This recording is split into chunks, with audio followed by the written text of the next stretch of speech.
Hello mga friends! Natadiri karon sa rooftop. Up. Dili sa up yung residence. Here. We are going to teach you how to work out. This ano? ECQ no? Or GCQ. And fingers. Workout of workout of fingers. Okay. Alright, so we have also here kaning mga sunog baga ng purok sudlunon. So, apil ta. ML Insiders. Wait lang. Ato ning tarungon. So, dapat una nakakay mga equipments, prepared ka sa mga equipments. Like for example, nakay kalo, tatak iliganon, nakay outfit, army. Then nakay shorts. Shirts. Napakita shorts. Oh, napo kay shoes. Mura gansi man ko nila kay sila naka-chinilas, mag-chinilas ako. Chinilas. Kanina po, chinilas. Kuya, sila yung panalaw din. So, unahon sa daw namo kay ang stretching. I-stretch na mo si Adot. Alay.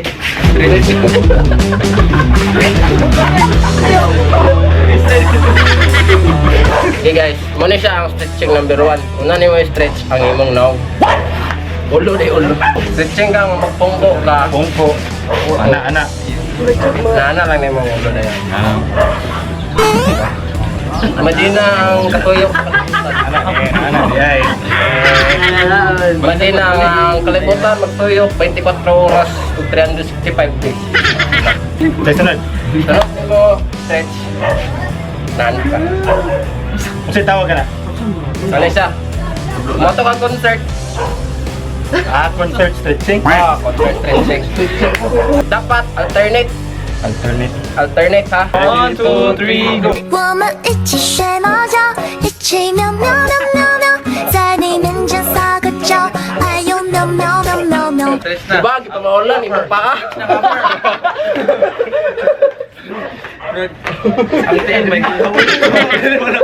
Ang unang exercise na to karon kay squat thrust. To be led by the police boy. Fast command, cadence command, commence exercise.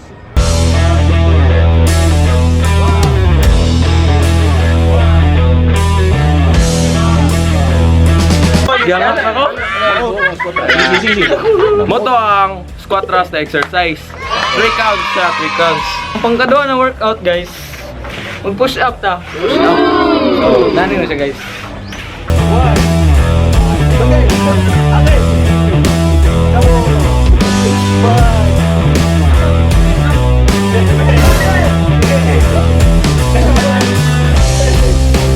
Ito ang exercise number 2 guys. So, ikapoy na oh. Kaya itong sunod na exercise ang tawag kay hill climbers. Kuwata tawag silas. Wag gaya, balik sa count to 100. Ready, go.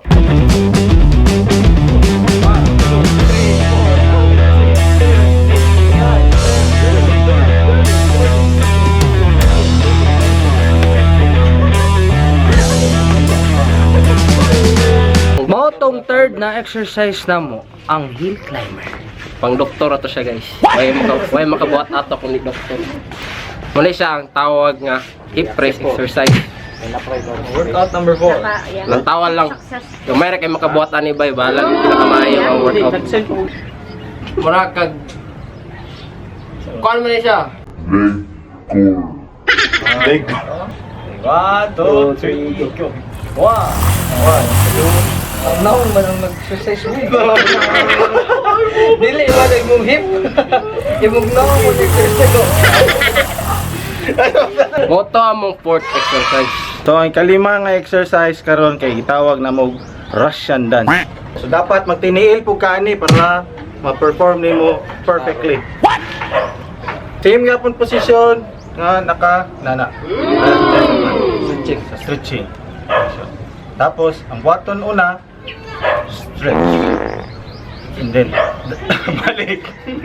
And then stretch. And then balik. Going faster. 我们一起睡猫觉，一起喵喵喵喵喵。 So kapoy naman, mo po siya ang fifth exercise. Tita! Sag-ob! Tubig! Kay maligo ko! Okay, mag-teleport sa ako. Do not forget to click the subscribe button.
Time to teleport again. So guys, mo na yung last ng exercise. Kami rin nakaimbintoan ni. Wala pa nila siya na discover. Ang tawag na jumping jill. So kini guys, don't try this at home. Dapat ma-consult kag kuan gyud gym expert. Okay, 1, 2, 3, jump.